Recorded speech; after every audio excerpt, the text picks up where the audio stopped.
Ghosh నివేదికపై high court కీలక వ్యాఖ్యలు చేసింది. అసెంబ్లీలో చర్చించాకే కాళేశ్వరం రిపోర్టుపై నిర్ణయం తీసుకోవాలంటూ తెలంగాణ ప్రభుత్వం హైకోర్టుకు తెలిపింది.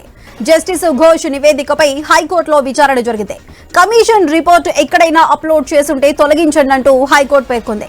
నివేదికపై తదుపరి చర్యలు తీసుకోకుండా కేసీఆర్, హరీష్ రావు లాయర్లు మధ్యంతర ఆదేశాలు కోరారు. మధ్యంతర ఉత్తర్వులు ఇచ్చేందుకు హైకోర్టు నిరాకరించింది.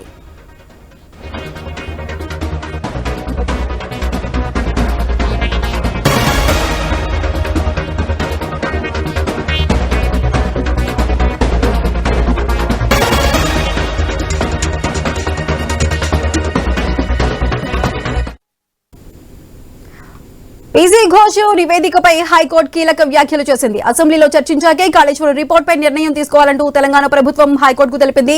అయితే విచారణకు సంబంధించి మరింత సమాచారం మా ప్రతినిధి ప్రవీణ్ అందిస్తారు. ప్రవీణ్, చెప్పండి, అయితే కోర్టు ఇచ్చిన ఆదేశాలు ఏ విధంగా ఉన్నాయి?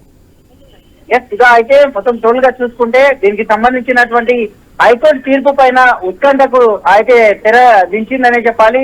అయితే హైకోర్టులో కేసీఆర్, హరీష్ రావు మొత్తం తొలగా 2 పిటిషన్లను విచారణ జరిపారు. విచారణ జరిపిన తర్వాత ఈ రోజు తీర్పు కాసేపటి క్రితమే తీర్పు కూడా వెలువరించింది. అయితే కాళేశ్వరం ప్రాజెక్టు పైన జస్టిస్ ఘోష్ కమిషన్ ఏదైతే ఉంటుందో, అయితే జస్టిస్ ఘోష్ కమిషన్ ఇచ్చినటువంటి నివేదికను సవాల్ చేస్తూ కూడా కేసీఆర్, హరీష్ రావు వేర్వేరు అయితే పిటిషన్లను దాఖలు చేయడం జరిగింది. అదేవిధంగా చూసుకుంటే 2 పిటిషన్లను కూడా కలిపి విచారించిన నేపథ్యంలో హైకోర్టు చీఫ్ జస్టిస్ బెంచ్ విచారణ చేసింది. విచారణ చేసిన తర్వాత మొత్తంగా 5 అంశాలను ఈ యొక్క పిటిషన్ లో పేర్కొన్నారు. కాబట్టి ఆ యొక్క 5 అంశాలను పరిగణలోకి తీసుకొని మొత్తంగా విచారించింది. విచారించిన నేపథ్యంలో కాళేశ్వరం కమిషన్ నివేదిక రద్దు చేయాలంటూ కేసీఆర్ అండ్ హరీష్ రావు ఇద్దరు కూడా అయితే పిటిషన్లు దాఖలు చేసిన నేపథ్యంలో కమిషన్ ను నియమిస్తూ గత ఏడాది ఇచ్చినటువంటి జీవోను కూడా రద్దు చేయాలంటూ కూడా వీళ్ళు పిటిషన్లు దాఖలు చేశారు. దాఖలు చేసిన సమయంలో మొత్తంగా కూడా ఎంక్వైరీ సమయంలో కూడా యాక్ట్ సెక్షన్ ఏదైతే 8 ఉంటుందో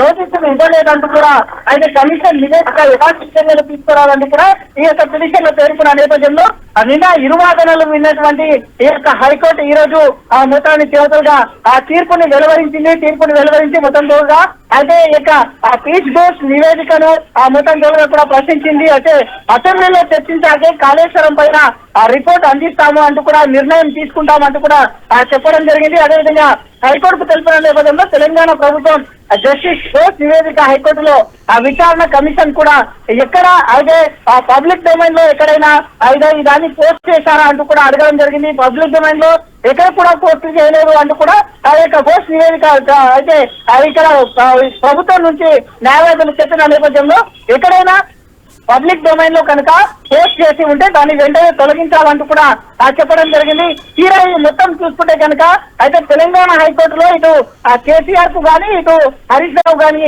సుఖ్యతరైందనే చెప్పాలి. అదేవిధంగా మధ్యంతర ఉత్తర్వులు ఇవ్వలేమని కూడా మధ్యంతర ఉత్తర్వులు ఇవ్వాలంటూ కూడా ఇటు కేసీఆర్ నుంచి కానీ హరీష్ రావు నుంచి కానీ అయితే అడ్వకేట్లు అడిగిన నేపథ్యంలో మధ్యంతర ఉత్తర్వులు ఇవ్వడం కుదరదు అంటూ కూడా చెప్పడం జరిగింది.